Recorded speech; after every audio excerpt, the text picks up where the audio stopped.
Hi, welcome to Burnt Bridge. Today we have a very special guest. Jordan is with us today. Thank you for having me. I am so excited. Guys, please calm down. I'm so excited to have you here. Jordan, do you want to explain how we know each other? Yes, actually, I would love to. Bridget and my sister were college roommates. Mm-hmm. And so I am 4 years older than my sister and you. And so, yeah, I think that's how we know each other. That is how we know each other. And like a few years ago, one of your TikToks came up on my For You page and you were talking about sobriety. And I was like, wait, oh my God. Holy crap. And then you were like famous. And I was like, wait, and you were on fucking Good Morning America. Girl, I know. I can't believe they put me on that. But it, like I made a TikTok 3 years ago now. And I was on a cruise with my family, which like, you know, my family, they're just a crazy group of people. It's like we're always having fun, but we were big drinkers, and I'd been about a year and a half sober. My sisters weren't there, which was different for me. Mm-hmm. So I wasn't sure like how to kind of navigate the social aspect of it. But my grandma was really ill at the time. She had dementia, and it was just a crazy time. And it was like the first time in my head that I thought like, fuck, I'm going to sneak away and go get a drink. And as soon as I had that thought, I was like, oh my God, what the heck? Like, you know, I thought about drinking before, of course, in my sobriety, like up until that point, but never as like an escape, I guess, more as like FOMO. Mm-hmm. And so that just like, I was just like, shit. And so I just made that TikTok and like, what do I do? Somebody talk to me. Someone who understands, help me. And they did. It went like way viral. Actually, okay, I found this out the other day. I didn't even realize this, but the girl who played Ren on Even Stevens, Christy Carlson Romano, she freaking stitched my video. And I just had no idea up until like a couple of months ago. And that's why I think it went so viral, because she stitched that video and was like, hey, I'm your sober big sister. Like, yeah, I was like, Christy Carlson Romano? Yes. I'm like, are you kidding me? That to me was like, you know, she's like my Lizzie McGuire, my Hillary, like, mm-hmm. I was just like, holy crap. And so, yeah, after that, everything just changed. Oh my God, I need to see that stitch. Yeah, I'll have to pull it up, because it was like on her main page. I was just creeping on her. Like, and then there you were. Yes, I was like, wait, am I on my page? Wow. And then I kept watching the video, and she's like responding, stitched my video. Oh my God. I was like, holy shit. Wow, shout out Christy. Yeah, shout out Christy Carlson. I think she lives in Austin too, so thank you. I love you. Thank you. Yeah. Come hang out. Yeah, no, I was like totally creeping on your entire thing, and it was so wild to me because I think it was pretty early on in my recovery when I saw that. And like a big thing for me was always, I just felt so out of place in like the circles that I used to be in. Mm-hmm. And like you were kind of in that world. Mm-hmm. And so I felt like it was the first time that I saw someone that I knew who was also a young female mm-hmm. have this story. And I like, it actually really fucking helped me and inspired like me, honestly, to start talking more about my shit online, because like, I think the reason that video that you had resonated so much was because it was just like true and in the moment of like, this fucking sucks right now. Oh yeah. Thank you for saying that. That really means a lot. I mean, I had no idea what to do. I had used TikTok before, obviously, to like just make little videos. I had a couple of thousand followers, but nothing like, mm-hmm. you know, kind of crazy.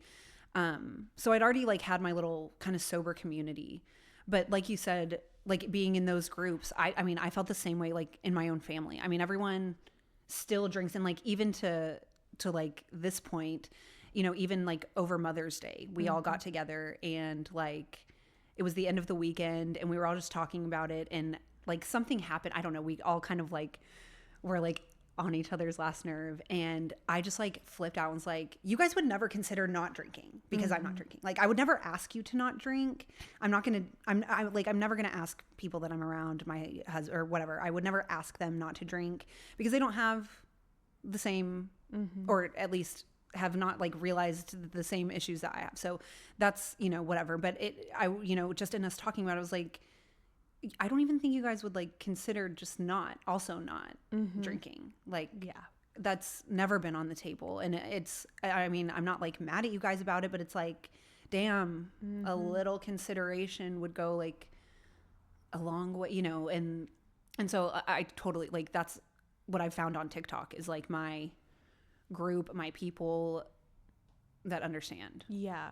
It's so crazy because like I have the same thing with my family. It's like some of them would not drink. Some of them, right. It's like it just wasn't ever an option. And I'm the same way. I never want anyone to not do something because of my presence. Right. I'm like, right. then I feel worse, honestly. And that's just like makes you feel weird as fuck. Like, and then, you know, if it ends up being a bad time, like, I'm not taking that on. You know what I mean? Like, oh, it was a lame ass night because we didn't get to, it's like, okay, well, I'm not taking, yeah. You're damned if you do, you're damned if you don't. And it's like, I, at least now, have plenty of practice being like sober in an environment like that, but someone who doesn't have a problem or like you said doesn't know that they have a problem, there's like, so many of them around us. Well, and it's like, yes, and like even, you know, being like this far out, I'm 4.5 years sober, like even when my friends and family have one drink, I'm like, why would you do that? Or it's like, I notice a change in your personality, like a noticeable change to me. And maybe it's because I'm so sober and it's like, it's not like I'm just choosing not to drink. I don't get to, I'm not allowed to. And then that, you know, is another part of it. And it's like, okay. Have you ever been around someone who like is trying to hide something that they're doing, whether it be drinking or like something else? And I'm like, oh my God, classic. I actually literally wrote the book on this. Been there, done that. Yeah, actually. Like, and you were in the bathroom for 15 minutes and you came back and you're a different human being. Yeah, like, or like, exactly like you said, or you're like going around the corner, like doing weird shit, like, I'll be right back. Where are you going? You're a man. Be right back where? You're a man and you're bringing your wallet to the bathroom. Like, right. I know what's happening. Yeah, or you're like, there's like an exchange of hands before you go to the bathroom, like, okay. Okay. I also think that people like, I love talking to you because I feel like we're so similar in the way that like a lot of people that I know in recovery don't hang out with people who aren't as much. Yes. I have no sober friends. Yeah. Like that don't drink. I mean, my best friend, which, you know, he's talked about it, he's like sober from meth, which is great, but he will still drink every now and then. But like being sober from alcohol, it's girl, we're in like, the trenches. Come on. Yeah. Like, please help me understand, like help me help you to understand, like, or like I said, like why having one drink is so noticeable. And it's not annoying every time, but when it is, it's really big. Yeah. And it's like, okay, I don't want to be a bitch. I don't want to be the one complaining about someone else having a good time, because they are just having a good time. Like no one's ever doing anything to me, or, you know, until it gets to that point. But it's always like, okay, I wish I could just have my normal friend, how they're like on a normal day. Yeah. I literally had this conversation with someone a few weeks ago where I was like, it was like I knew this one person and then we were hanging out with their friends. And I was like, you left me alone. Like I was with you the whole night, but you left me alone. Yeah. At the end of the day. And it's like, yeah, no, exactly. I don't like what you fail to remember is that I remember everything. Yes. I heard every word you said. I can recite it back to you completely. Like this is exactly what I was telling my I was trying to explain to my mother-in-law kind of like how I feel in these big settings. And because like within like my in-laws family, like there's like ideas about alcohol that are kind of shifting. And I was just explaining to her, like, look, they live on this big, beautiful piece of land where like my father-in-law's brother lives next door and their grandma lives right across. Yeah, it is like a family compound. It is the coolest thing. It's the most beautiful place in the entire world. It's my favorite place. And then they have this party barn, and it is how it sounds. It is a party barn. It is the coolest place. I mean, my father-in-law was an interior decorator, and so he just has all these big, massive, cool pieces from all over the world, all these beautiful bottles of alcohol, whatever. And so it is like a party barn. But I was telling her, like, look, when we're out there, all I'm doing is watching you guys. I'm watching my brother-in-law pick up a drink. I'm watching my husband pick up a drink. I'm watching every drink you take. I know how many drinks everyone's had. I know how many drinks everyone's snuck. I know how many drinks that you're, you know, I know who doesn't finish their drink before they fill up their next one. I'm watching who's taking a shot in the corner with each other. I'm noticing everything because I don't get to be a part of it. And all I do is just sit there, and not like I'm having a bad time. I have a great time. They're wonderful people. And it's not like they're drunks, and like, I don't mean it like that at all. But I'm noticing every single thing, and I'm watching your behavior change, and I'm watching the like the shape of your eyes and like the way that you breathe. It's so clear and evident, and it's like I don't know how to turn it off. Yeah. And so things like that, I'm just like, ugh. And that's within that's my own problem. Yeah. But you know, it's like, no, that's like what it is to be out. And like you said, when you're out with a friend and they're drinking, you are left alone. And it's like, okay, I'm present for every single moment of this, every second that feels like an hour. And it's just exhausting. It truly is. And like, I have people who they'll text me when the next morning when they're like, did anything happen? Like, I'm such a good resource for your anxiety because I can tell you literally if you have anything to worry about. But I have someone in my life who's like, you are just so understanding about it. Like, you get it. You understand like how hard it is, whatever. And I'm like, I absolutely do. And I love to be that for you. But like, who's understanding me? Yeah, exactly. No, yes. But that's exactly what I mean. Like, when it's like, would you guys consider would any, you know, and not just my family, like anyone that I'm around. Like, my husband's really good about it. Like, he will open a beer, set it down, and it's there full the next morning. Criminal. Yeah, I'm like, you don't even deserve to be allowed to drink. Like, you are so effing disrespectful. But good for you. Okay, love that for you. He's very like I was watching your episode with Emily. You're like, she's the most mentally stable person. Like, that's like how my husband is. And it's like, I don't know. He never felt anxiety, never been afraid, never like, and it's because he follows the rules. That's all it is. He just does what you're supposed to do, like the way that you're supposed to do it, and it just works out. But I can't even like. That's how I know to this day that I'm an alcoholic, is because when I think about like when the thoughts come and it's like, you could probably just like have one drink, and then I'm like, I would fucking hate having one drink. Yeah, that would piss me off. It would be hell for me. I don't want to do that. I want to have 14 drinks. Yes. And then I know that in the morning, then I'd be like, well, we must begin again. Yeah, like, let's start this over. Well, sorry about immediate. that. No, I'm the same way. Having one drink, there's no point. Like, one is what's that saying? Like, one's not enough, 1,000, or one's too many, 1,000's not enough. Yeah, 100%. Like, I even to this day, like Cameron will have one glass of wine. I'm just like, okay. I'm like, at that point, I'm like, you should have 3. Like, you might as well just have 3 and I'll drive home. Sometimes when my boyfriend drinks, I like, this is so bad. I've never said this out loud actually, but I'm like, have another one. Me too. Like, because he acts, I'm like, it's kind of like, he's like what you're supposed to be, like giggly, hee kind of goofy, you know. Yes, it's like when people watch mukbangs. That's literally what it's like. Yeah. I'm like, yes, I'm like, please, more. You need more. Like, this is who this is meant for. Like, that's who drinking was meant for. People like that can open a beer and walk away. I love to play a game with him where I just buy. I have made it a rule. I will never purchase alcohol if we're in a group setting and we're splitting the bill. Fuck no. Nope, I'm the same. Yeah, no, I'm not splitting the bill. Hell no. However, I will buy him a mystery shot almost everywhere we go, because that's like, actually a and great then idea. I smell the notes and I'm like, okay, here's my thoughts. I think it's gonna be vodka. I think it's gonna be gin. Like, I give the rundown of this. This is the most alcoholic thing I've ever said. And then he tells me if I'm right, and it's such a fun game. Yeah, for sure. Absolutely. That's a good one. That is and it's, well, yeah, because they don't abuse it. Yeah. And then I'm sure he'll like take a sip and is like, no, like my husband will like fake a shot and pour it out.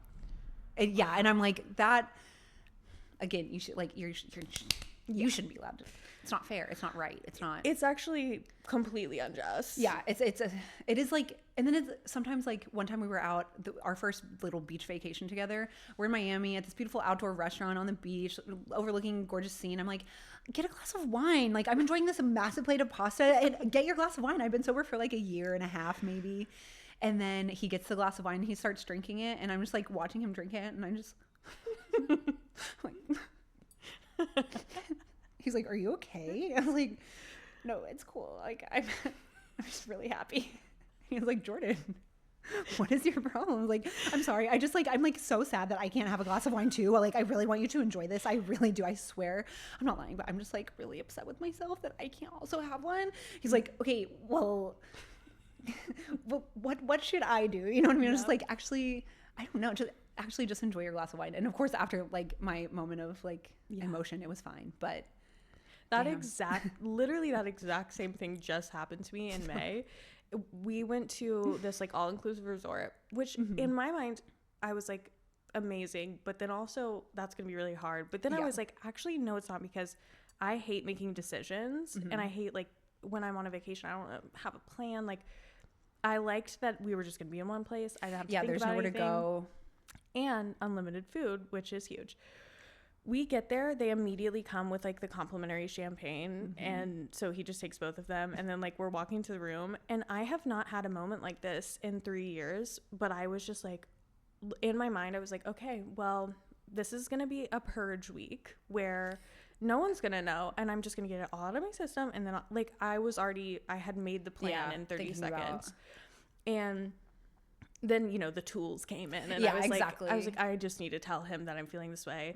And he's so normal that he was like, right, but you're not going to do that. And I was like, It's so simple. I was like, wait, Huh? And he was like, but you're just not going to, because you don't want to like ruin, you know, everything. Your life. It was so logical. Like it was like what normal people think about when they look at alcoholics. They're like, well, just don't drink. Yeah. But the way he said it, I was like, wow, never thought about it like that. It is probably right. I'm probably not going to. Yeah. No, that's the kind of person that understands and like can not like carry you through, not like you need anything like that, but like that's a supportive partner. That's like what you can do. Exactly. Because my husband's the same. He's like an actual saint of a person, like just a nice guy. Everyone likes him. And like, I'm not the kind of person where everyone likes me. Like we were talking about this earlier. I'm like not exactly everyone's cup of tea. I don't get, you know what I mean? But he is. And so having someone like that to compliment me is like, okay. Cause like you said, he was kind of like, well, it's like, I'll stop drinking this. You know what I mean? He was just like, no, like what actually do I do? Like, and like wanted to know the answer. And genuinely wants to know, and is like, okay, well now next time. And like, every now and then he'll order a glass of wine, but it's really not often. You know what I mean? And so I think he thought of it that way, as like, oh, I ordered this glass of wine just because we're at dinner. And now when he does it, I think it's like he'll pair it with a steak, or he'll, you know what I mean? It's like it's a more conscious decision for him too, which I'm like, that's interesting. Yeah. So. Also maybe everyone could just like learn a thing or two. Exactly. I don't know. Yeah. And he doesn't care to be drunk. He doesn't care to be impaired. Like I still think about it all the time. I do. Do you remember? So I had like kind of a crisis, like probably 6 months ago, where I was like, I forgot what it's like to be drunk. Like I looked at someone being drunk and I was like, I recognize this, but I can't like sit here and feel the feeling like in my mind. No, I know exactly. Yes. I think about that all the time too. And then that's when I'll start thinking, maybe I could just have one glass of champagne. Then it's like you said, that's when the tools come in. It's like, no, that's actually not what happens when there's no such thing as one glass of champagne, first of all. But I always think the same thing too. Like maybe it'll be different, or like, I just don't remember what I was like. And but I don't remember the feeling. And that freaked like the me out, internal feeling. because it was such a big, like it was the only thing I looked for so long. That it was so much fun for so long. Like in the beginning, when I first started drinking, I just remember thinking like, oh, this shit is the best thing I've ever, like this is the best I've ever felt in my life. I'm so confident. I'm the funniest person in the entire world. Everyone's obsessed with me. Everyone thinks I'm hot, skinny, beautiful, cool, perfect, and talented. Like that's yes. Like I don't remember that feeling. Yeah. Even though I feel it differently now in the same way, like I actually do feel that way about myself. You know what I mean? Yeah. Like, yeah. But yeah, that is such a weird thing to forget and like miss. I know. And know you can't go back. And it's wild because I love what you just said. Like all of the things that I really, really thought I was when I was drunk, I actually think I am now. Yeah. But I most certainly was not then. And like I'll be the first to tell you, I was crying at all times when I was drinking. Me too. In my mind I was like, but in a way that everybody like thinks is really endearing. Like, what do you mean? Stop. No, me too. I thought everyone understands. Yeah. Everyone like knows why I'm crying. They think they feel bad for me and they understand. Yeah, no, I thought the same thing too. Like everybody like really like, that is so they're funny. like, oh, Bridget, poor girl. She's going through, God. And I was, it's just rough times for her. Or like everyone's doing her wrong. That's what I thought, is like everyone's doing her wrong and everyone knows that I'm the victim. That like life has been specifically harder for me than anyone else. But yeah, that God just chose to fuck my stuff up or whatever. Yeah, just insane. That's like when I know I'm getting to a bad place mentally now, is when I start being like, wow, everything's working against me. Yeah. That's the most dangerous place that I can be mentally. And I lived there for so long. It's honestly no wonder the people from college that don't like me. Like, I fucking get it. But even still, like with the college stuff, it's like, that is such a, everyone has hopefully grown. And if they have not, like, yeah, that's on you, baby. Like, I mean, I have been probably 75,000 different people since I was 21. Yeah. Like, I mean, I got a DWI 2 months after I turned 21, and I really didn't give a fuck. Yeah. It really made no difference in my life. I still drunk drove every day. I still fucked off. I still smoked weed when I was on probation. I wouldn't show up to my probation meetings, and then my probation officer would call, and I would be like, no, you told me the wrong day. Like, on my calendar, it's this. What the fuck? Like, you know what I mean? Like, just lying weird, and just lying about weird shit. Just the pathological, like, and obviously I was lying to myself to make myself feel better, you know, but I mean, what's the weirdest thing you lied about? Oh, that's a good question. Probably not having a boyfriend when I had 2 boyfriends. Like, Two. Yes, I was living with my one boyfriend, and I was going, my best friend's a flight attendant, so I was his travel companion, so I was just flying to and from for free. My other boyfriend lived in Virginia Beach. He lived in Norfolk, Virginia, and he was in the military, so he was gone here and there, and so I would just be like, I told him that I was in an open relationship, and then that we broke up. We did not break up. We were still living together. Like, just, you know, like the biggest web of lies that you can make out of your life. And then it all came crashing down when I got caught from an Instagram photo. Oh no. I was on an airplane. I was drunk as fuck, and luckily I had paid the $14 for Wi-Fi. And, like, text messages were just coming in on all ends, and I was just like, I can't believe I just got caught. By like both of them? Both of them at the same time. And they were like in cahoots. Yeah, I'm just like, okay. I took like a week off. As you do. I just felt bad for myself and cried. I made everybody else, like, I remember, like, my sister Allie, I remember one time I was like, my boyfriend broke up with me. She's like, girl, which one? Like, okay, you're right. Like, maybe I'll take a step back, reevaluate. But that was like the beginning of the end. Like, getting caught was just the beginning of the end. I went home a few weekends ago, and my mom, my boyfriend was there, and my mom's like gave me this bag of my shit, and every fucking time without fail there's something related to my addiction. And I'm like, classic. There was this time, I've never told this story publicly either, but this time there was pregnancy tests, and I was like, they unused, and so I was like, thank God. I was like, were these yours? What do you mean? You're my mom. What are these for? Yeah, what? It's like, where'd you get these pregnancy tests? She goes, you don't remember? I was like, what do you mean? No, thank God. I actually don't remember.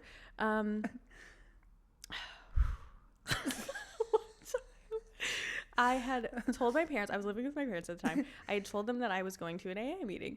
And I think I did for a time. And then I left, and I got those like 6-packs of like those little tiny wines. And I had my mom's car, and I just pulled, because like I was not a drunk driver. Like, I just never did it because I am like weirdly a rule follower, strangely. But this time I did operate a motor vehicle. But I was like down the street from their house. So I was like, I'll just get drunk in the car. I only have to make it like 50 yards. Right. And so you can chug those quick, Yeah. Chugged them real quick. I did hit a curb so hard that the entire front, like, whole not just the bumper, the whole thing just like came off and was dragging on the ground. It's the middle of the day. So I rolled back up to my parents' house. You just went to like, yeah, I'm going to an AA meeting, come back, my car is just... It's my mom's car. It's my mom's car. How old were you? 23. Okay, like out of college. Okay. Yeah. Like post grad out of Yeah. Okay. So I roll back up. Like I'm supposed to be sober. I'm supposed to be in an AA meeting. Come back, the car is dragging on the ground. My mom goes, "What happened?" And Jordan, I shit you not, I said, "I'm pregnant." It's like, what do you, like, she was like, "Obviously you're drunk right now." That's better. She was like, those things are Maybe not. she won't beat you. It's like, wait. I'm pregnant. Please, everyone. It's think okay, about guys. that. It's okay. I'm actually just pregnant. I'm pregnant with my ex-boyfriend's wrong. child, so it's okay. Guys, don't look at the car. Look at the baby. That's okay, but that's a good one to lie about. That's that's. I should have said one like that. It does get worse. That is a really good one. Because after that, I grabbed my dog. This is when I took the $800 Uber.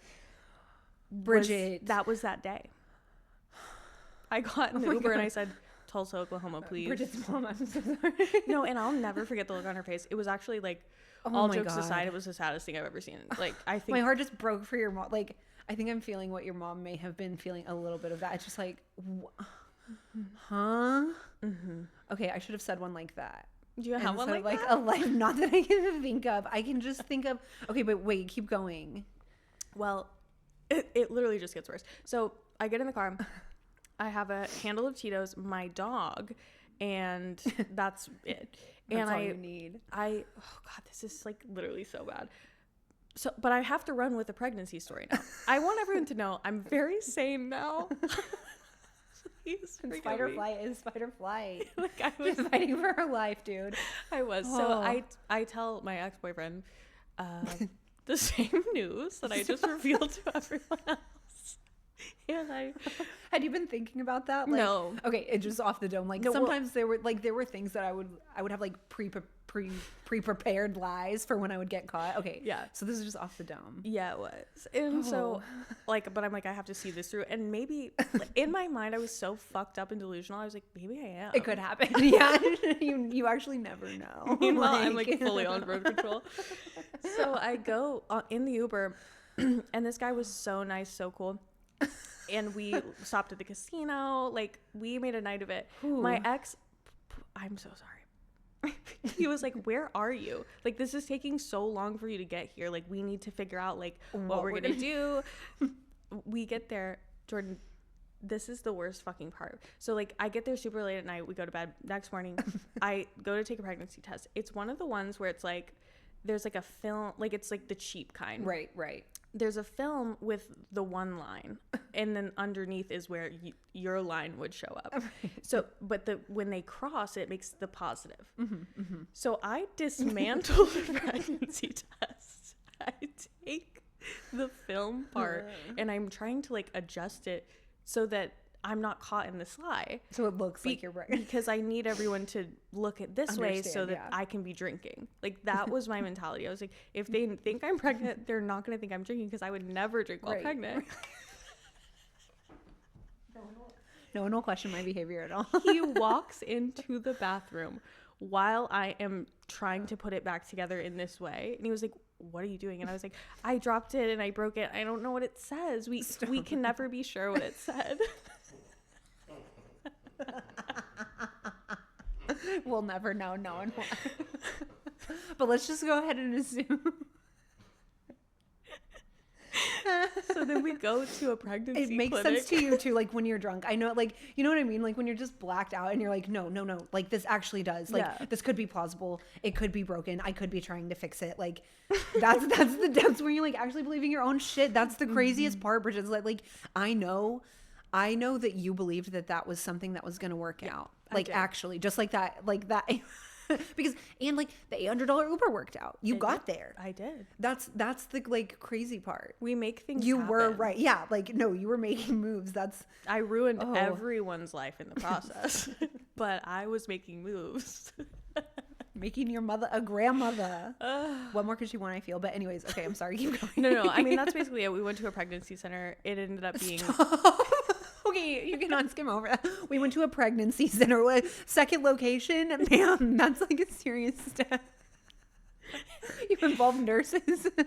Well, we thought, but this is in Oklahoma. It was actually a front for an anti-abortion place. All right, they so you actually had no options. They literally no medical service whatsoever. It was just pamphlets, and they gave you like an at-home pregnancy test, to which they said this is negative. But they were like, but even if it was positive, promise us you wouldn't have please an sign this paper. It was like Christian based. Anyways, that was the end of that. Going to a pregnancy center is I've never ever shared this. I think clip that, please. That's a great one. Like, that's the kind of crazy shit. Yeah, Mom, I'm pregnant. Please, please don't be mad at me, because that's some shit I would be like, okay, if I'm pregnant, my mom won't hit me. Mm-hmm. If I'm pregnant, again, like, no one will think I'm drinking. I'll be able to get away with this on the low. Mm-hmm. And I'll still be able to get drunk, and like I can just say, Adam, then I can have a fake miscarriage, and people will feel sorry for me. I'm sure you weren't thinking that far. I'm sure you weren't thinking that far, but I'm just saying, like, holy crap. Yeah, it was like, and you're so right. Like, I was so survival mode of like, how do I keep being drunk?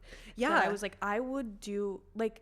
I used to look at people who fake pregnancies like we all do and say, you fucking psychopaths, what are you doing? Like, what are you thinking? Like, but no, Bridget, like that is a great story though, actually, in all seriousness, because it does highlight the depths that you go to when you're drinking and you like don't, and you just are, that's the most important thing, is like getting that done and like, no, and like securing the way, the path to get there. Cause I just remember every single thing revolving around how I'm going to pregame and how I'm going to get to it when I'm wherever I'm supposed to be, no matter where that was, work. Like, I used to, on my lunch breaks, like, me and my friend would go to Outback, get really drunk, and then we would hit up the Outback. I remember walking into Outback, the bartenders knew my name. I was with my mom. Me and my mom walk in, the bartenders are like, hey, Jordan. She's like, how do they know you here?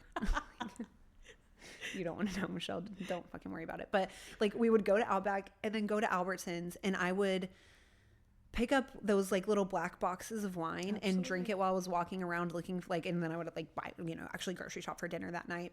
And so I would finish that box in the grocery store, put it back on the shelf, grab another one, and I would buy that one.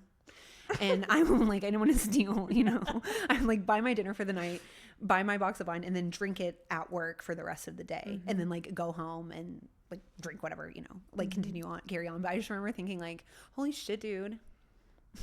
Sorry, Albertsons, and like, sorry to my job that I was working at that time. It's like, that's actually insane. Like, so, like thinking about securing your way to like get through whatever, my job that everyone, like, a real tough life. But yeah, it just like you said, telling your mom you're pregnant as a way of continuing drinking, and not as like a way, like, you know what I mean? Like, not even to like get away with, not as a distraction to her broken car, not as as anything else, just like you said, like as a way to keep drinking. Yeah. Like that is alcoholism, right? Yeah. Like that's, we are so fucking like at least for me, like I'm the antithesis of everything I am when I'm sober is who I am when I'm drunk. Yes. And like, I get drunk, like I used to get drunk to be the person that I couldn't be sober. Like, all the times I restrained from being a fucking psychopath and being like, dealing with my trauma, saying how I felt, being honest with people. Yeah. I would drink to be able to do those things. And so then when I did, I was a fucking nightmare because I was like repressed, and then I was just like letting it all go.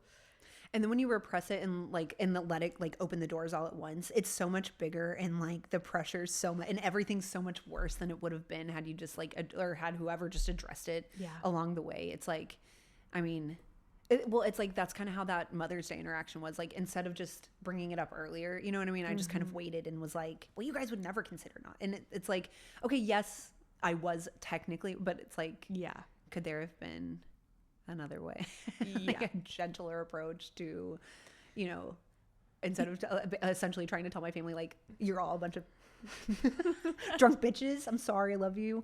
But you know what I mean? It's like, which they're not. it was, we were so, whatever. But yeah, things just become so big. Yeah. And they really do. It's just exhausting. I have seen, like, obviously bits and pieces of your story via TikTok, but can you give me like a rundown of like what happened, like what your journey is? Yeah. I started drinking right out of high school. Like, I never drank in high school.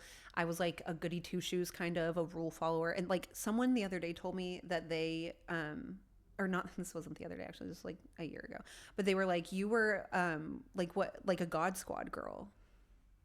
And like, who would have ever thought, like in high school that I was like, but I guess I did go to, like, I was involved in like youth groups, and I didn't drink. And that was like a big deal for me, because growing up, my dad is an alcoholic. He's passed away now for like 10 years, but he was an alcoholic bad. I mean, he had a hard life himself. So I can understand where his need to escape came from. But he was just such a volatile alcoholic, angry all the time when he was drinking. And like, when he wasn't, he was so wonderful. Like, Bridget, he's a lot like you, like very artistically inclined, talented, guitar, just stuff like this. He was a great singer, guitarist, just like a visual artist, and just incredibly talented, but just could not get past the depression and the alcoholism. And so my mom, like, I love her, but she is a little bit crazy. She would be like, if you even have one drink growing, like, you're going to be an alcoholic. Like, you have that in your blood, and it's going to turn on. I just know it. You know what I mean? And she was right. So I'll give her that. She was right. Michelle, you were Shout right. out Michelle. Thank you. And so, after a certain point of like getting to that point in high school, I was like, okay, I did what I was supposed to do. Now I don't care. I'm going to do what I want. I just went crazy. I just started drinking all the time. I would say I was going to class, and really I would go to my boyfriend's house, which he was at work, and I would just like get drunk and watch Gossip Girl all day and drink like a freaking 12-pack of Bud Light Platinum, or you know what I mean, for like hours a day, and then go visit him at his restaurant job and get drunk there at night. And like, just that pattern just continued on. Different boyfriends. I was always like cheating on them too. Like, I was always like searching for like the next best thing, which, of course never came along. And it just got so bad. I was drinking at work, like I said, and it just got to a point where I got so drunk one night. I don't even know how much I drank. Probably a couple of bottles of wine, a couple of bottles of champagne, and just shots. I'd been drinking all day. I gave myself alcohol poisoning, and I was like throwing up, and it looked different than throw up that I had like thrown up before. And I'd been sick. Every time I drank, I was blacking out. Like, I thought blacking out was just being drunk, and being drunk was being tipsy, and being tipsy was just life. Yes. You know what I mean? Like, yes. I thought everyone was tipsy all the time. And then when people were drunk, I was just like, when I was drunk, I was just like, no, this is just like my normal state. And then being blacked out, I was like, okay, I got drunk last night. Because I know that because I don't remember. Wow. And so if I did remember, I'd be like, I wasn't that drunk. Like, no, bitch, you were fully blacked. And so I just remember sending a picture to this guy that I had kind of been talking to that was a doctor, and he was like, you have alcohol poisoning, like, you need to go to a hospital. And I was like, no. What did it look like? It was black and like almost a little syrupy, and like probably maybe a little blood in there, but I just didn't. I was like, oh my God, it looked like tar. Like, it was just disgusting. And he was like, yeah, that's like, were you drinking last night? I said, yeah. What did you have? Wine, champagne, schnapps, shots. I don't even know, who the fuck knows. Like, we were at a bar with some people I don't know. We ran into someone my sisters went to high school with. It was just a mess. And I was just so sick. And then, up until that point, there had been times where I was like, I'm going to quit drinking. It lasted, a week, a month, whatever. Certainly never longer than 6 weeks. I could not be sober. And so after that, I just really was like, I think like physically I have to take a break, guys. Like, I don't think my body can handle it for a while. My best friends were like, no shit. Like, you should stop. And I just kept like, I just was like, yeah, I think I'm done. I think drinking is just not for me. I think I'm hateful to everyone. And they were like, yeah, like everything we've been telling you, And so after that, I just never had a drink again. Wow. Yeah. I don't know. I think just getting so sick, I wasn't sure I could like muster. And then the realization of like, oh no, that was actually the only thing kind of ruining my life. And like my dad had been in and out of rehab and stuff like that his whole. I didn't know that. Yes. So like when we were younger, my parents split up when we were 8, and then he kind of did his own thing. He was like in and out of our lives. And now I know that he was like getting DWIs, like he had like 3 or 4 DWIs and was like in rehab, as opposed to like having, you know what I mean? Like how they give you a deal to go to rehab instead of jail. And so he was doing that. And just like in my adulthood, realizing like, oh, the rehab didn't work for him. Like, I don't give a fuck what like, why would it work for me? So, and I also didn't think I had the same problem that he did. I thought I was just vibing in my 20s. Like, I thought everyone was like that. Yeah. And so I had a really bad taste in my mouth about rehab. I had a really bad taste in my mouth about AA. My mom made me go to Alateen when I was a kid. Yeah. And it was, I just remember being like, I fucking hate Alateen. I hate all these people. They don't want to be here either. They're asking me fuck ass questions that I don't want to answer. Yeah. And like, so because even before I got officially sober, like, you know, my mom would be like, why don't you go to AA? Why don't you da-da-da? It's like, hell no. Yeah. Those are alcoholics. That's not me. So that was like my thing for, like, rehab was for alcoholics. Rehab is for people with a problem. You know what I mean? And I wasn't going to go somewhere where someone was going to tell me what to do for 30 days. I was just going to ruin my own life until I decided it was my choice, I guess. So when you quit, at that point, did you think you were an alcoholic, or you were just oh, you did? Yeah. Okay. I thought I was an alcoholic long before. Like, maybe not long before, but I always, like, I knew I had a problem. I knew that, maybe not a problem, but I knew that I was really awful when I was drunk. Yeah. Like, I knew that I fucked everything up. I knew that I was like physically abusive, emotionally, verbally, and like, so I knew that that was not right. And I knew that I was making bad, I mean, like when I had 2 boyfriends, I mean, obviously I wasn't drunk every single day the entire time. You know what I mean? Like, there were times where like it would just sink in, and then that's when I would start drinking again. It's like, oh fuck, I can't feel the feelings of like betraying. The shame. Yeah, the shame, betraying 2 people who both were like wonderful people that were actually not total pieces. You know what I mean? Like, they weren't great boyfriends, but they weren't pieces of shit. Like, they didn't deserve that level of betrayal. And so that was, you know, drinking to like kind of escape that. And then once all of that ended, it was just like drinking to find the next situation, I guess. That's like, I think the part of it that is hard for people to grasp, I think, is like, you do things that are so out of character, and then you drink because you can't be sober and deal with the fact that you've done this. And then you do something else, and it's just this like cycle, and it snowballs, and you just obtain all these fucking terrible things that you've done. And so it just makes it that much harder to get sober as time goes on, because you're like, how am I ever gonna, it's taken me 3.5 years to tell the pregnancy story because I'm like, I cannot That's such a good story though, Bridget. That's such a good story though. Just a pure like look at what alcoholism does actually, because I feel the same like with my 2 boyfriends. Like, again, it's just like, you know, I would be sitting at home with the one, and like, he really didn't like me either. You know what I mean? Like, we were very codependent, but also we knew that like the other one would not leave despite what we did to each other. So like, he would just play video games all day. I would just sit there and text my other boyfriend and whatever, you know what I mean? It was just like, and just get drunk and then drink to escape those feelings. And then once that all broke up, like I said, I would just get drunk to find like what next situation I was going to get myself into. Yeah. And it wasn't until like 3 or 4 months after being sober that I kind of sat with the gravity of what I had actually done to both of them, and like, oh my God, what the I mean, and one of them I've had conversations with that like we've cleared the, you know what I mean? Like, we're good. I wish the best. We both wish the best for each other, blah, blah, blah. But it's like, dang, how do you even, I mean, and there's no reason to make amends to the other one. We both moved on with our lives, blah, blah, blah. But it's like, how do you even, what the fuck? Like, and my husband and I talk about this all the time now. It's like, when I did that to both of them, anything that they did to me didn't matter. Yeah. Because what I did was worse, and I knew it. And I like, so he might have neglected me. He might have whatever, like, my other boyfriend might not have liked me as much as he said, but guess what? It wasn't as bad. Like, it wasn't as bad as my alcoholism. It wasn't, which, again, those were my choices. It wasn't just my alcoholism, but you know, it's like, Yeah. That was never, nothing they did was ever as bad as what I did. Yeah. And that was the situation with everything and everybody. Like nothing anyone else ever did was ever as bad as what I did. Yeah.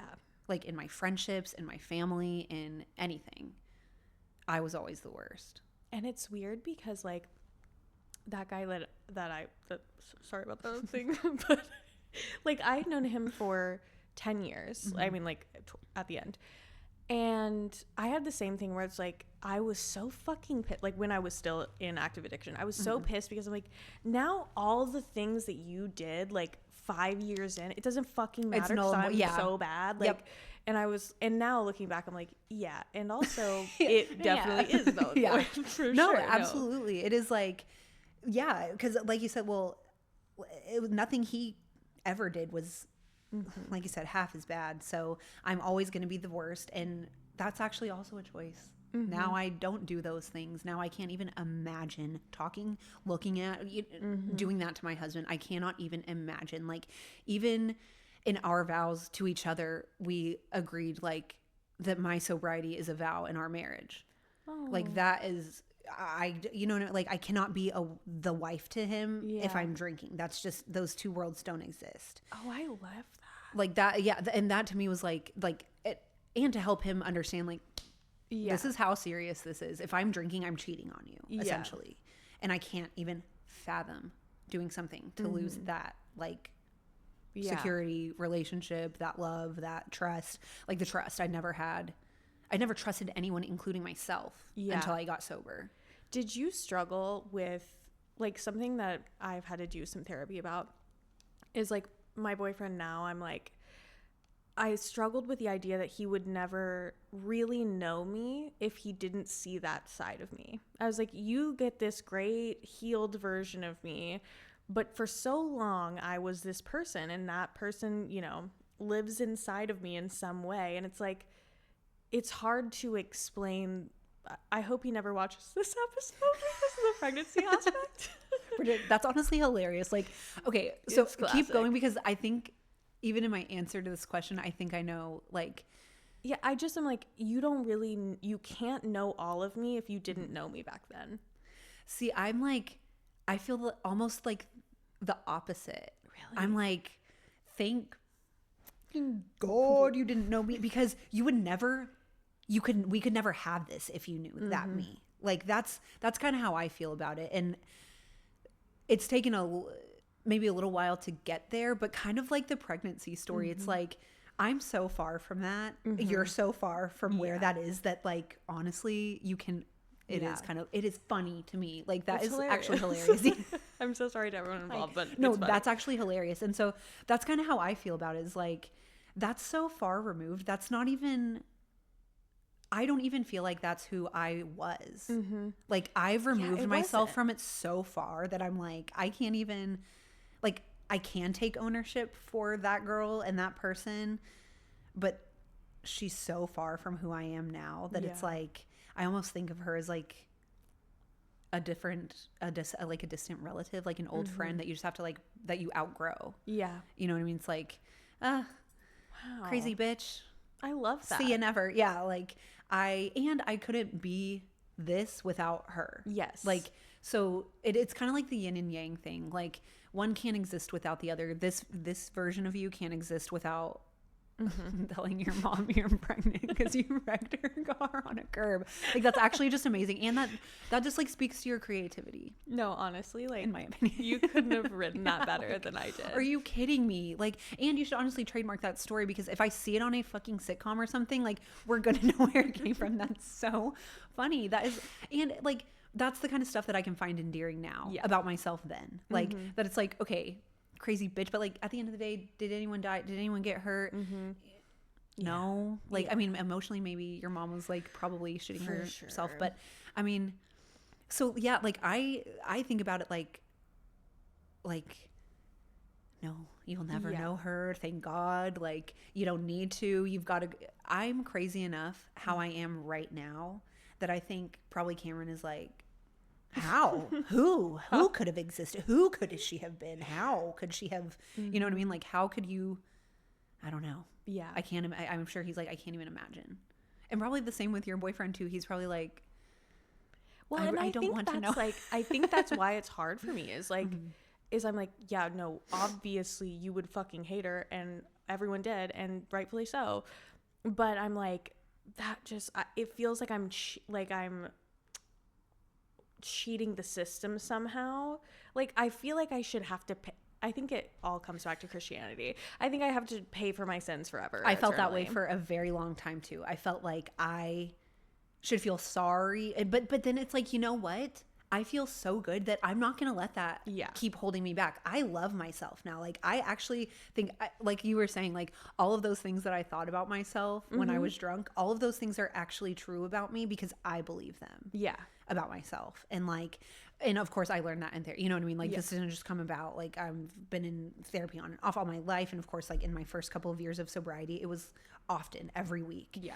And like, you get to choose what you like about yourself. You get to choose who you are. And that's, I think, like the best part about being sober is like having the awareness Yes. to make even a choice of like who I want to be today. Yeah. It's so interesting because I've always wondered why, well, really how you were able to get sober without going to rehab or AA, because like for me, I absolutely needed to be removed from society. Like, take me away, because I just couldn't fucking do it. Like, I drank perfume trying to detox at my parents' house because it said like alcohol do not on the back, and I was like, period.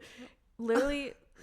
Did that burn? Marc Jacobs Daisy. If I smell it to I this wear day, like it's tragic. But like I couldn't even, it wasn't even an option. Like, it did not feel real. And so when I hear stories of like people, even people who just go to AA but they don't go to rehab, I'm still so impressed. And so I've always wondered, and like your story makes so much sense as to like you had seen it play out. Right. I had seen it fail so many times. I was like, what this doesn't even work anyway. I'm not going. Like, exactly. So that was my bias, I guess. Yeah. How difficult would you say like the first few months of it was for you? I'm going to be real honest. The first few months were very easy because everyone treated me like a hero when I decided to quit drinking. Everyone was so happy that they were just like, we're so proud of you. Like, I think everyone just wanted to say and do anything they could to encourage me going on that path. And like, I am one of those people that like, I love verbal affirmation. I love when people tell me good job, and there's like, you know, I really do like that motivates me. And so I think that being kind of and then getting on TikTok and like people being like, you're so, you know, I'm sure everyone who knew me when I was drinking and who like, cause like you said, everyone hated me and blah, blah, blah. It's like, for me, I'm like, okay, I really couldn't give a shit less about that anymore. But I'm like, I'm sure they see it and they're like, are you kidding me? Are you fucking kidding me? You were an evil, hateful, you said these awful, I mean, I'm sure it was hard for my friends that I was friends with in my addiction that I'm not friends with now to see that and be like, really, are you fucking kidding me? You were evil, hateful, this, that, and the other. And now you get to be all these strangers here. It's like, but that is kind of that is like how I got through it. Like, honestly, yeah, TikTok was like how I met other sober people or saw other sober people. Like, okay, for example, this is like something you and me, I was just telling Allie about this. My favorite murder. Love 100,000 times Karen Kilgariff. They're going on tour again, and I will be there. I will be here, and maybe we will see each other at the show, and we will even maybe go together. But incredible. Plans made. So Karen, I remember in my before I even was thinking about really getting sober, but I knew I had a problem. Yes. I remember Karen talking about her sobriety. I was 26 at the time, and I just remember her talking about how she had to quit drinking when she was 27, and hers was like medically induced, but she also has said that she like fully had substance abuse issues. And I just remember thinking, she's so funny, she's so successful, this is a woman that I like actually look up to, you know, in the world of like just in general. Like, I didn't really have a lot of people that I thought were worth a shit because I thought I was the coolest, funniest person. No one else could ever be anything like me. And then, you know, I start listening to them and they talk about, Karen and Georgia talk about their sobriety, especially in the early episodes. Georgia kind of talks about like, oh, I'm not going to drink today, but then sometimes she'll be drinking, and she's, you know, it was just a big topic for them kind of in their early episodes. And I just remember thinking, if Karen could get sober at 27 and still be so funny and still be successful and still work and still do comedy and still kind of get to the successful place, and like in being a fan of that show, I would even say she probably had felt like she didn't reach her peak until she started My Favorite Murder. And so I just remember thinking, she was old, I think like in her late 40s, early 50s. So I just remember thinking, if she got sober at 27 and she's the successful now, I can do it too. Or like, maybe I can. Yeah. And so I didn't get sober until I was 28, but like that year of 27, I just remember thinking like, I don't know why that stuck in my head so deeply with her, like specifically, but like other creators too, like Bob the drag queen got sober around that age. And I just remember exact love. And these are people that like, I think that I actually have respect for. I think they're so funny. I think they do their work with integrity and they like care about it. And so I just remember thinking, if they can do that and be sober, like maybe somewhere along the line that's a possibility for me. Yes. And so then like getting on TikTok, it was like, okay, there are also normal people that I think are funny, or that like had a lot of followers, or that didn't, that I was like, okay, it's not just me. Once again, the world is not revolving. It's not just me. Other people are actually going through things too. You know? Other people like, are out there. Yeah. Exactly. It's strange that you say that, because I had this lady my counselor in rehab. She got sober at 25, and I was 25 the last time I went to treatment, and I loved her. She was so bubbly, and so like to this day she changed my life, because I asked her like, what is going to be different this time? Like, how am I going to make it different? I fucking keep going to rehab, like I keep doing this. And she just looked at me and she was like, this is just the time where you just decide to never do it again.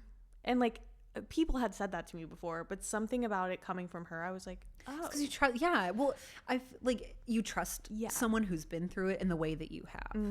That I like. That's kind of how it was for me. Is like, if you, well, especially like with going to or like my mom telling me to go, which she never did, but if she had, I would have been like, girl, you don't know, you've never, you know what I mean? Yeah. And I think that's part of probably why that was never brought up, because like you said, we saw my dad go through it. Yeah.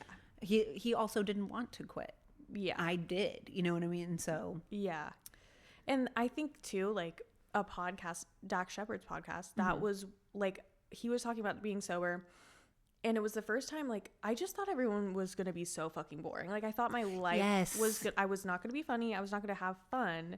I was just going to have to, like, anytime I had experienced a moment of sobriety in my addiction, I thought that forever was going to be like that. Yeah. And it was going to be so fucking terrible. I was going to be so sad, so ashamed, and just not able to have fun. And then to hear someone else be funny and fun, and, like, I was like, oh, maybe that is something that's possible for me as well.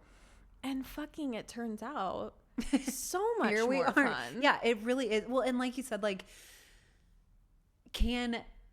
just seeing someone else do it, it's reassuring, it's comforting, it's like you said, you know, you're not alone. Like, because I really don't give a shit what someone who has nothing in common with me has going on in their life regarding addiction. Like, you know what I mean? Like, that was also part of me not wanting to go to AA, was like me thinking that it was all, you know, 55-year-old men who blah, blah, blah. Well, I really don't give a shit about that perspective.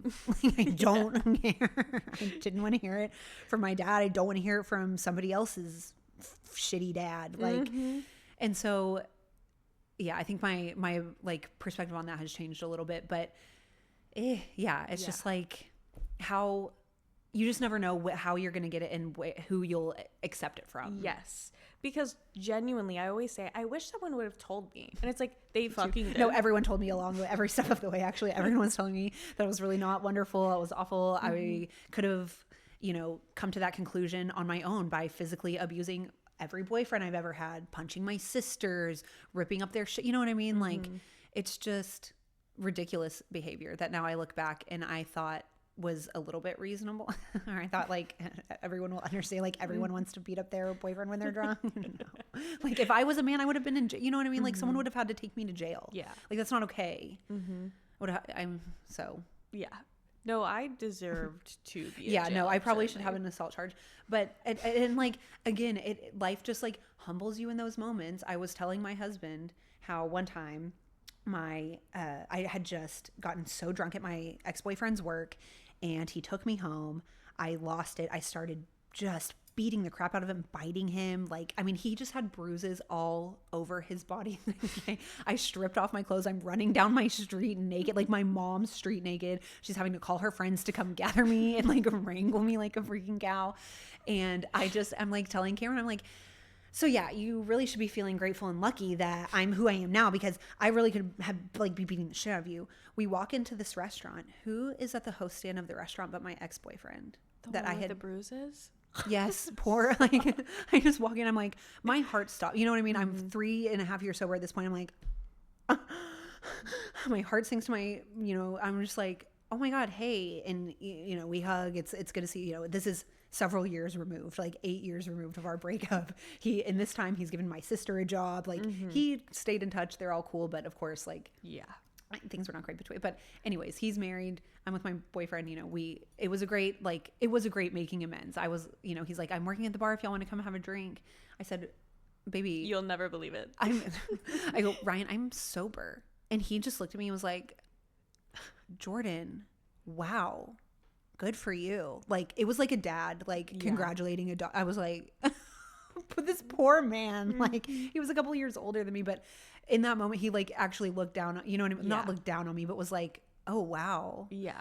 You're like, I think he almost saw me as like a woman in that moment instead of a crazy ass girl. You know what I mean? Because he was like, I took him aback. Yeah. And so it was just like, that was a moment that I was like, okay, what the fuck? But I'm going to be all right. It's going to be like, this is the right thing. Yeah. And especially in those moments of like, maybe I could have one. It's like, no, you don't actually get those moments if you take that. So there are so many times where it's like, oh, right. Yeah, of course. Like, and I feel that way 98% of the time. I'm like, fuck yeah. Like, all of this is because I'm sober. Like, not only would I genuinely believe in my heart of hearts I would be dead, because like there were so many times that I was genuinely close to death that it wasn't going to be liver failure. It wasn't going to be like in 30 years. It was going to be very soon. So like, even if it weren't for that, I wouldn't have anything. I couldn't fucking keep a job because my place was Champ Sports Bar and Grill. That's where I was drinking at lunch. Oh yeah. They had 2 bottles of Sauvignon Blanc with my name on them every day. Yep. But like, I just wouldn't have anything. I couldn't fucking be in a relationship. And like, I love your perspective on things, and I love your videos because you're so much more like direct, and like, I don't know, your humor with it all is like such a different type from mine, and it's so refreshing to hear because like I've always been like, I wasn't beating anyone's ass. I was emotionally manipulating everyone because I was like, you're abusing me. Yes. You're actually abusing me. Yeah. And so I just feel like it's interesting to hear another perspective on that because I really thought I was a good person. Like, I really me too. thought. I mean, I didn't think I was that bad. Yeah. I just thought I was bad when I was drunk. Like, and I wasn't, you know what I mean? And in my mind, there was a separation. In reality, there was no separation. But in my mind, I thought the same thing too. I thought, I'm a good person because I just get a little crazy when I'm drunk. Yes. Well, I was drunk all the time, and that's who I was. Yeah. So it's like, what do you do with that? Once you kind of realize that there's no going back once you do realize it. Yeah. It's just like, what are you going to do about it? Well, I just did nothing about it for a long time, until it just blew up in my face. And like, I actually physically, I think that's what made me stop. I physically couldn't. And then after that, it was like, okay, well, it's now or never. Like, yeah. Cause I'm like you, I was going to, I was telling, like emotional manipulation. I was telling people that I was going to harm myself, and I did feel that way. Like I wanted to deep inside. I was just too lazy to. I think same. And like I had no, I couldn't figure out how. Right. I had no pills. I wasn't going to go out and get some. I had no like, you know what I mean. I wasn't going to do any of that. But I thought about it all the time, and I told people that like and I wasn't telling them in a way of asking for help. Yeah. I was telling them in a way of like, prepare your heart. What are you going to do? Yeah. When it happens, you're going to feel pretty fucking bad, aren't you? That's psychotic. Like that's probably my like deepest rock bottom. If I had to say I had one, was like using that and telling people that I was going to do that is probably the worst thing I've ever done. Yeah. Because that is just like. Well, and it's weird because in the moment, at least for me, like I was simultaneously using it. And then also I felt that way too. To do it. Yes. And I was hoping, like every time I there was a period of time where it was like when I woke up, I was like, what the fuck? Like, Yeah. I drank so much. Like, you're telling me this didn't take me out? Yeah. Like, but that's all I wanted to do. So I was like, I'm not going to find something else. I'm just hoping this takes me swiftly in the night. Yeah. No, yeah, I'm not going to get on, I'm not going to like go just start up another, this one's too easy, it's too much fun. Like, whatever. But it was like, it was almost taking too long that it was like, I just have to keep making this worse.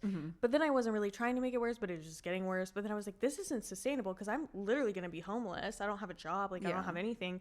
So I was like, I got to figure something out because I want to die of alcoholism. Please. But it's not happening. Yeah, What just the well, hell? yeah, life won't like get on board with my terms. I don't want to be homeless. I just want to be dead. No, I felt the same. Like, exactly. Because, well, and like, when people, or, you know, it's not like I talk about this often, but like when people bring up like, okay, well, how would you? It's like, no, I didn't have, there was no plan. But you like articulated it perfectly in a way that I had never even thought of. Like, I wanted alcoholism to do it for me. There's nothing. Not me. I just wanted to drink and not wake up. Yes. Like, yeah, I'd never been able to articulate that. And that's exactly it. It wasn't that I wanted to like actually get the job done the most efficient way. I wanted it to be on my terms, but out of my control. Maybe, I don't know. It's the selfish way out. Like, well, and because at the end, like, it was about oblivion. It was about, I don't want to be present anymore. That's why I'm drinking this much. I don't want to deal with any of this other stuff or like anything outside of like myself. And it's exhausting at a point to keep up with it all, that it's like, okay, this would actually be the perfect way to go. I'm literally an alcoholic. I love alcohol. Everybody knows. You know what I mean? Like, I've actually made no secret of this. Like, you guys know I'm yeah. Ugh, dear God. I know. And it's just so crazy. Like, it's so sorry that you went through this, but selfishly, like, I really appreciate like something about your proximity to my existence and the way that you are, like the way that it is related. Like, it was so, like, it helped me so much because I was like, I wanted to explain like to your sister what was happening, but it's like, so it's just like, where do I even start? And like when I told Emily, I was like, yeah, so just to like get you up to speed. She's like, what the fuck? Like I had no idea she had, you know what I mean? Like, but it is that thing. Cause like you said, like with my sister, like she's also kind of going to, like, you know, our dad died your freshman year of college. That was like obviously the worst thing that could ever happen, you know? And so she's kind of, you know, since then we've all kind of navigated our own thing, but like, it's like you said, like, cause I have friends too that I think like, what do I even say? Yeah. How do I even like begin to explain without just sounding completely pitiful and just woe is me, but like, it's kind of like if someone were saying that to me, I'd be like, yes, what do you want me to do? I'm supposed to care after all that? Yeah. Right.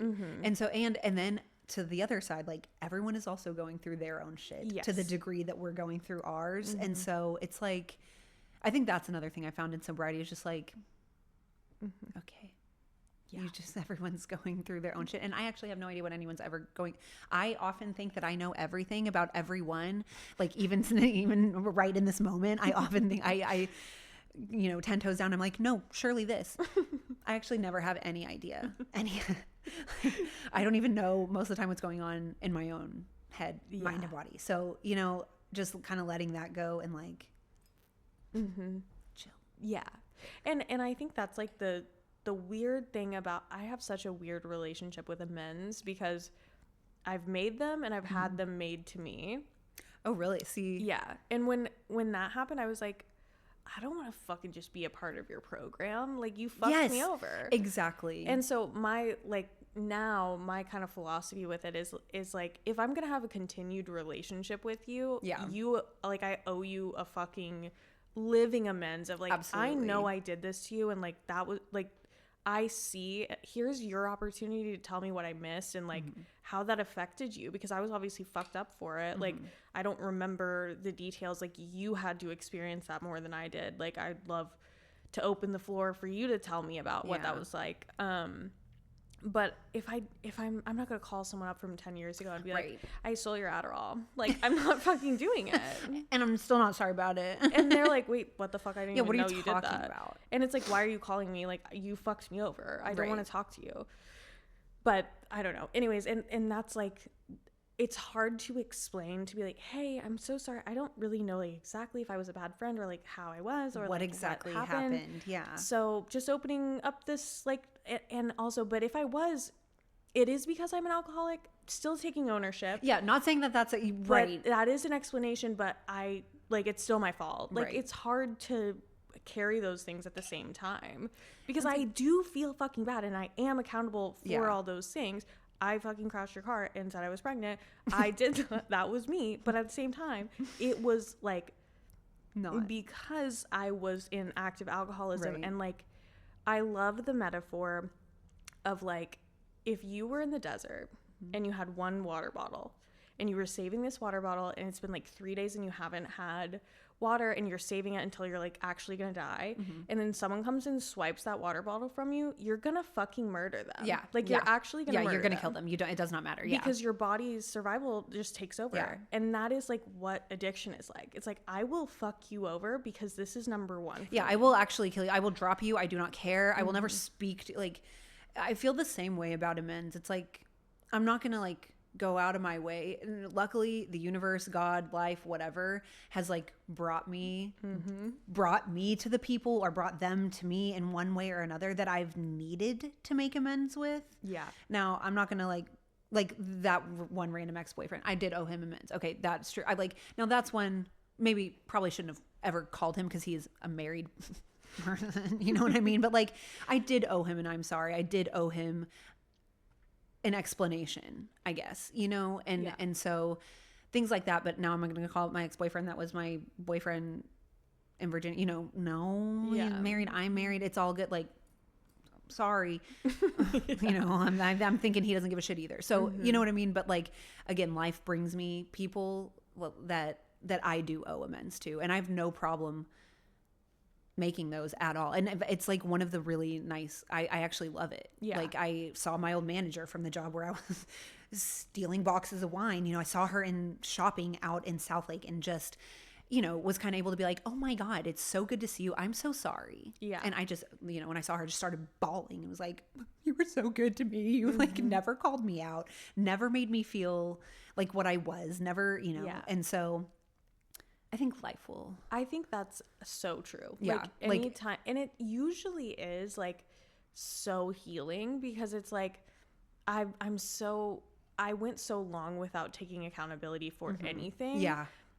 But saying sorry constantly. Like sorry. But I didn't fucking mean it. Yep. I didn't mean what I was saying. Like I was just don't be mad at me. Don't be mad at me. That's what I wanted. I didn't want you to be mad at me.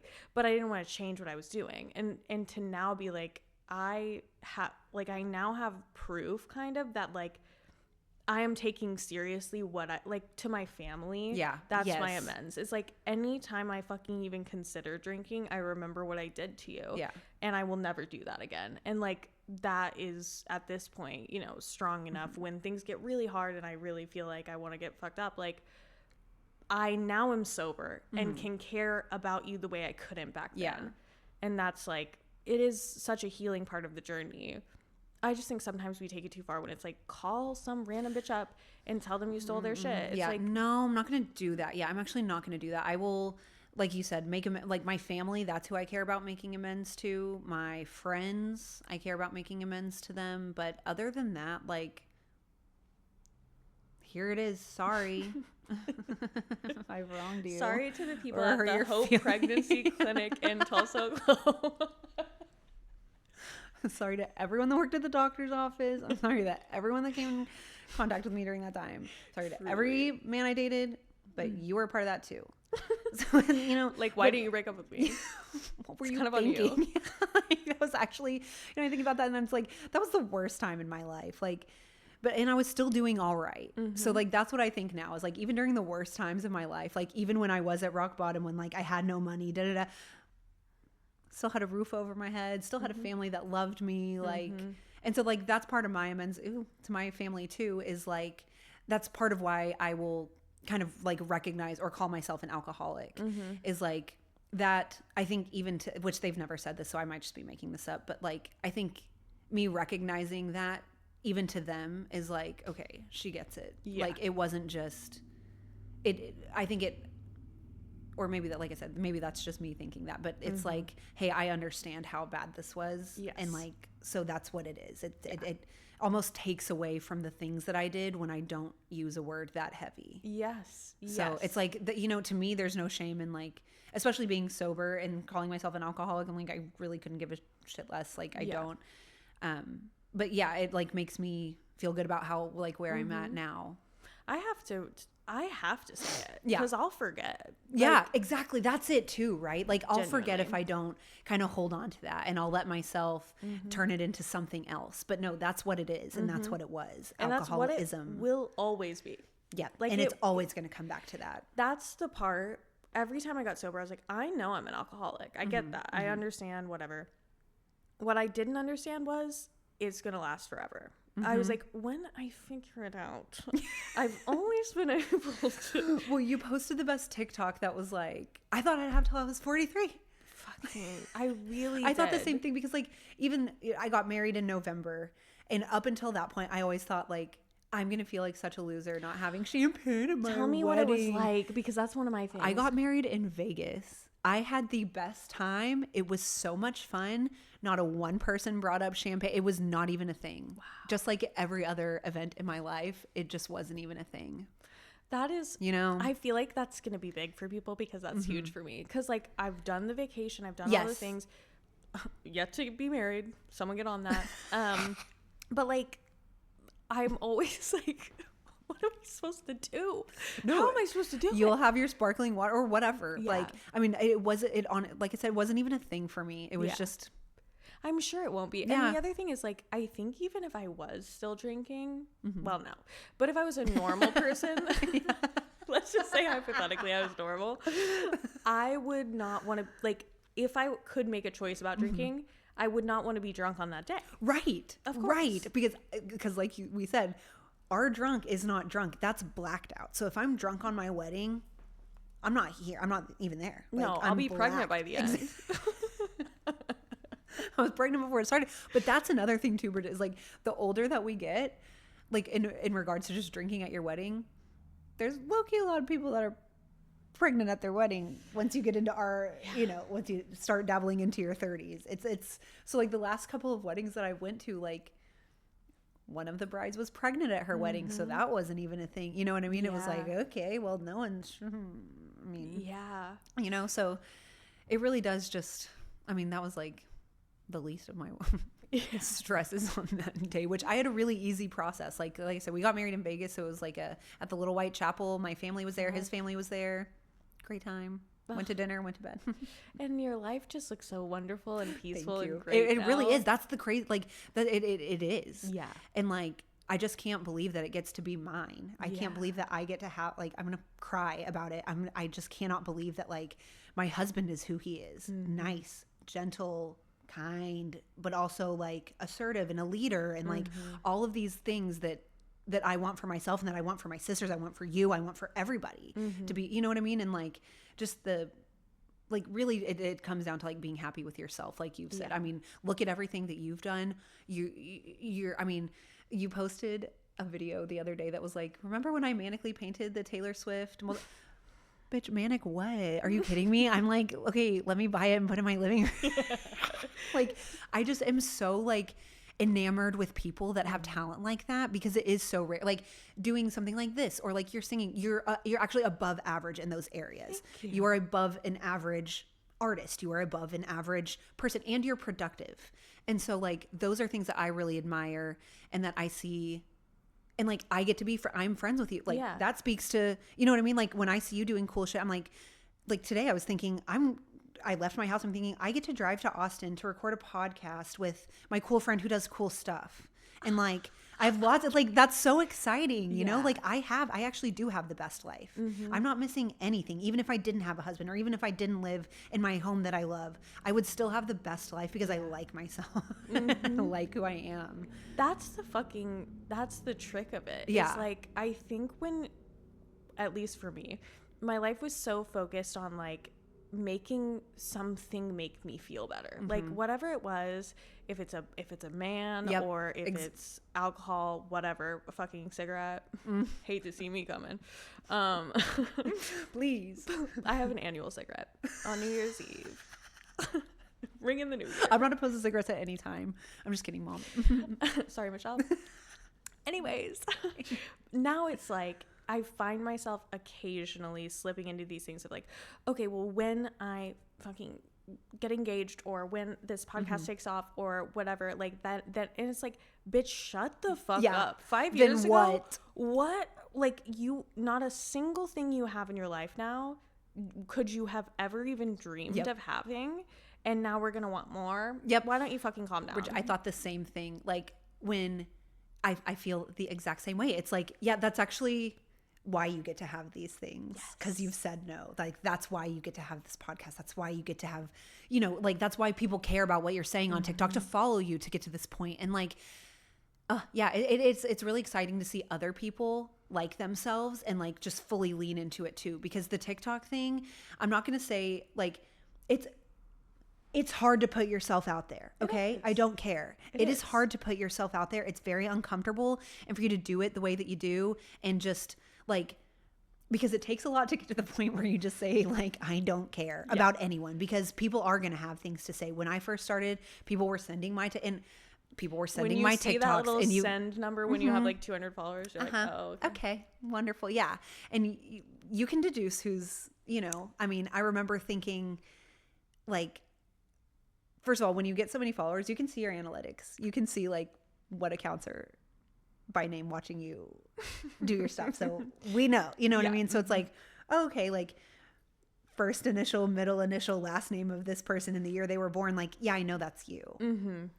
Yeah. And that's hard to get past. Like for me, that was really hard to get past. And then after that, it's like, we get to be here doing this, talking, having fun, and like doing something that matters. And how fucking freeing it is. Like, I see people in my life all the time who are like, I care about so much, and I care, like, I just fucking think all the time, and I care about what's going on, and if everyone's happy with how I'm reacting and blah, blah, blah. But the one thing that I do not fucking give a shit about anymore is what anyone has to say as it pertains to like anyone that's not relevant in my life. Right. If you think I'm being a shitty person right now and you're in my life, like, I care about that. Yeah.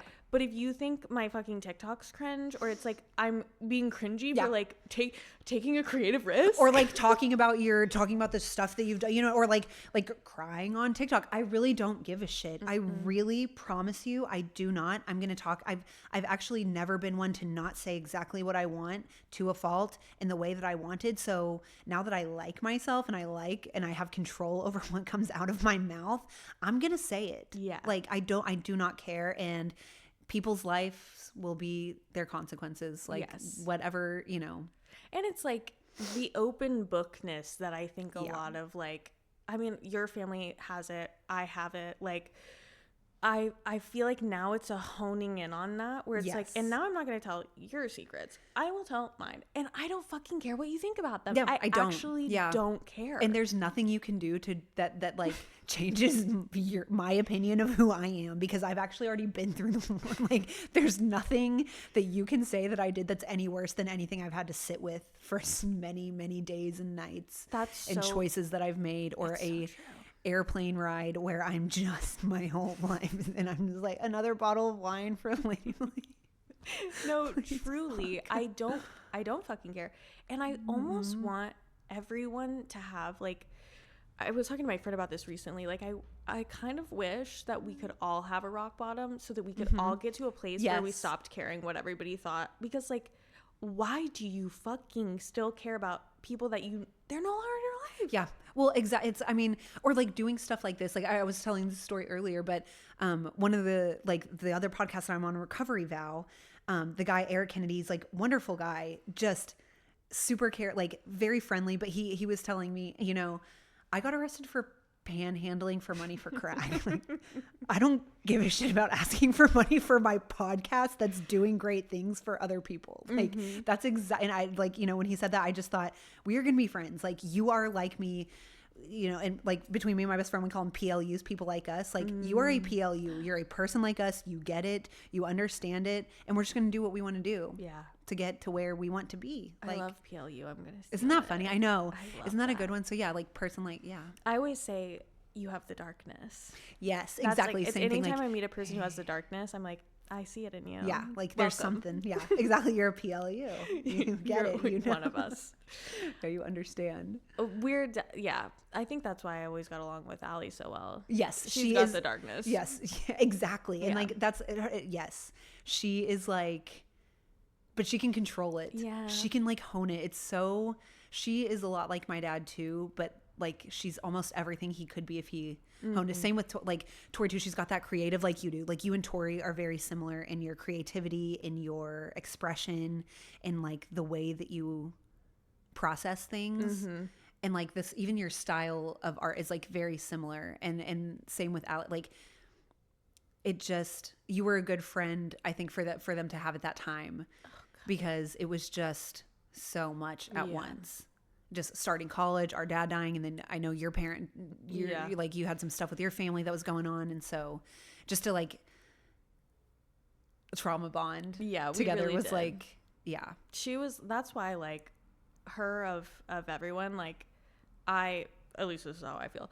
Like I will always feel such a bond with her. Like no matter where we are in life. Like we met up, you know, a few months ago. And it was just like no time had passed. I was like, "Oh my God, you're back!" Like I feel the same way about you. I'm like, you're like my sister's like my babies. Like you know what I mean. And like I don't take all of their friends and like that. And so it's like, you know, when I saw you kind of like getting sober, I was like, "Oh my God." Because I just remember like we were talking about this earlier. The last time we saw each other was at Allie's birthday party, and we were both sitting outside, Bridget crying. I think we were both crying, smoking cigarettes outside of that bar in Dallas. Just like I just remember thinking like, what is wrong? I think we did. I don't remember, but I think we did bond that night. Yeah, no, we did. We definitely did. I definitely remember that because we were out. It was like the two alcoholics. Like we were the only ones who just could not handle our. I'm sure they were pissed off at us or something, and we're like, go outside.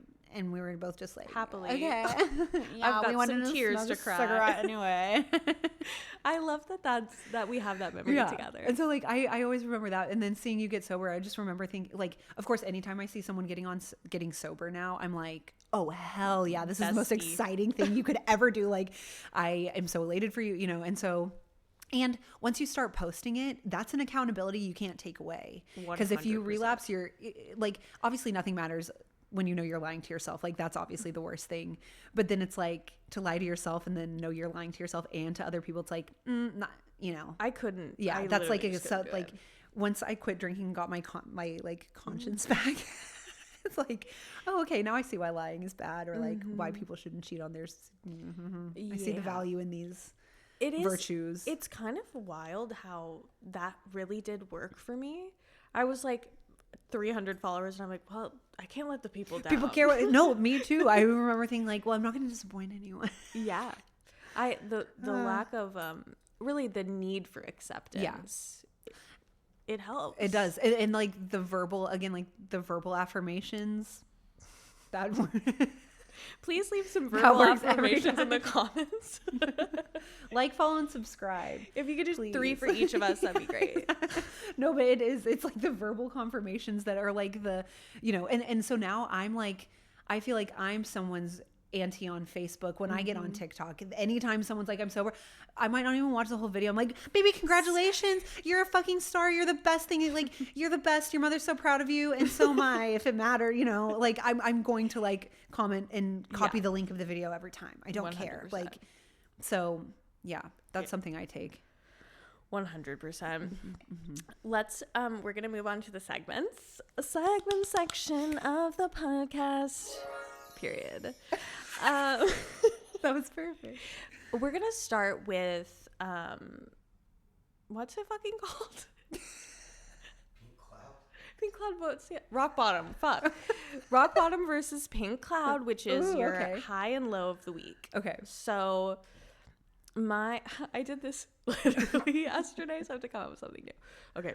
Period. My high of the week is literally you coming down here. Like, and you know what's so funny is, like, I forget that we are accountable human beings, because I was like, I hope she's like really gonna come, and like, I know, I thought this, I was like, I hope like this is like we really end up doing it's this. like we're both like sober, so it's like, yeah, like we made a plan so we can follow.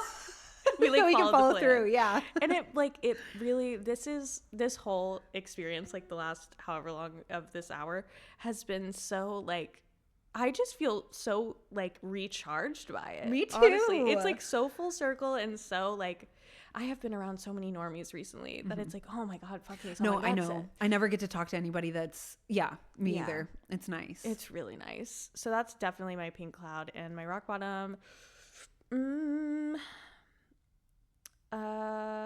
fuck. I guess like, I don't like working full time. That's valid. That's valid. I don't either. So I don't, but that is true. That is true. But if I did, I would also hate it. And actually, y'all, stop. The last time I had like a full-time actual job was in my alcoholism. Like, I haven't had like a 9-to-5er really. hit the so that's hit the claps. hit that like. So yeah, follow me on TikTok so that I can continue. No, but I do work like from home and stuff like that. But the 9-to-5 really, I think, and that was part of the rehab thing too, is like, I didn't want to sit somewhere and do what someone else told me to do. I wasn't good. But anyways, that's not great. My, what's it called? The Pink Cloud? Yes. My Pink Cloud for the week is coming here. I was so excited. I'm so happy. It was truly, like you said, like such a full circle seeing you on TikTok. I'm like watching y'all, like Bridget is out here. I would say you're busting your ass. Like, actually, you have a real job. You are working full time. You just said that. You are posting TikToks as if it is your full time job. Like, I'm not joking when I say, like, you sit in front of a camera and talk to yourself and make enough content to like put it, like, no, okay, haha, truly, it is.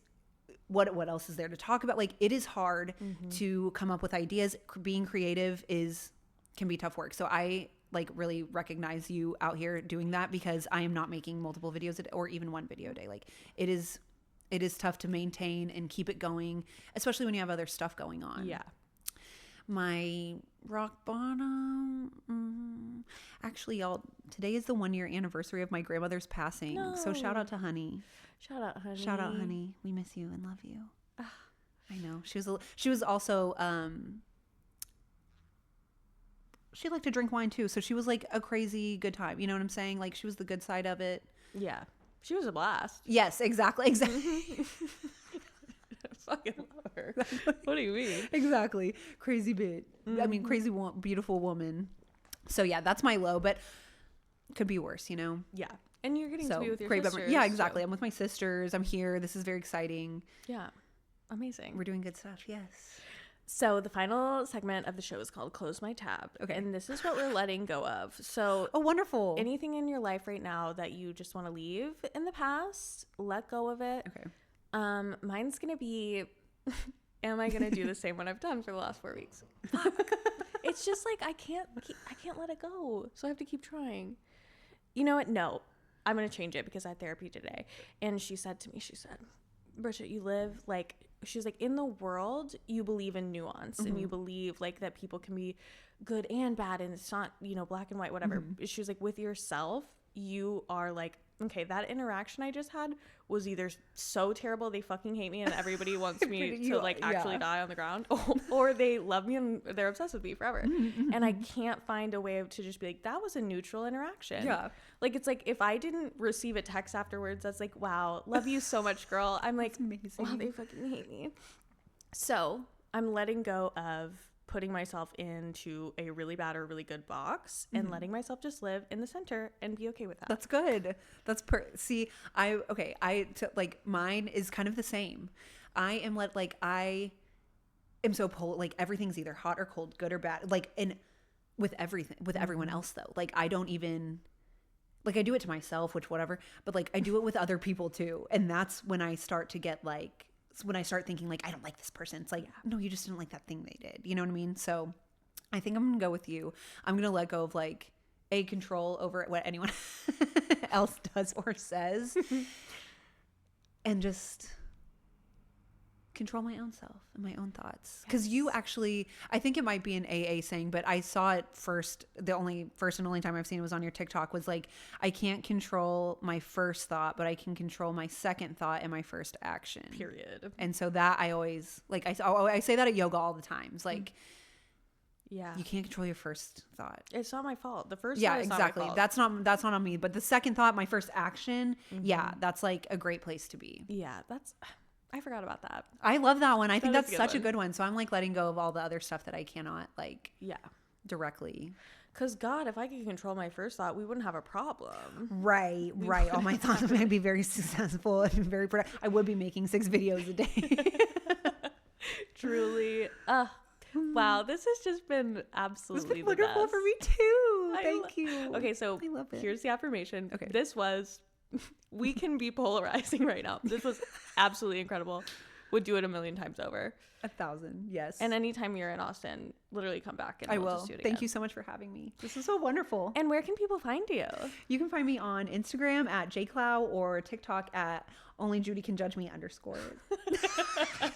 I know I'm scared to change it. I don't want to change it because I know people are always like, okay, Judy. I'm like, I'll take that. So yeah, and remember, only Julie. I don't know Julie, but only Judy can judge you too. Oh my God, that was really funny. Amazing. And also, you know, you can always follow me on TikTok, SoberBridge, and also fucking subscribe, please. Yes, I'm literally subscribe. begging, please. It actually does matter. That is the craziest thing I did. Like, yeah, you just subscribe. It's just a button. Click it. You're not watching the stuff on your feed anyway, so. Yeah, like actually it doesn't matter to you, but it matters a lot to me. And as you know, I need the affirmation. And yeah, and just so like, I don't know if everyone else knows, but like Bridget does think like she made this backdrop. I don't know if people know that you painted this yourself, hand painted. This is not like some computer type of shit. She painted this and set up this whole thing. I'm sweating right now. Blood, sweat, and tears have gone into this. And look at that. Like, look at the colors. That's actually insane. So if you're looking for a graphic designer, oh my God, Sober the Bridge. promotion. We need you. What else do you like? What else do you do? Wow. Oh, thank you guys so much. And we'll be back next Thursday. Bye. Bye.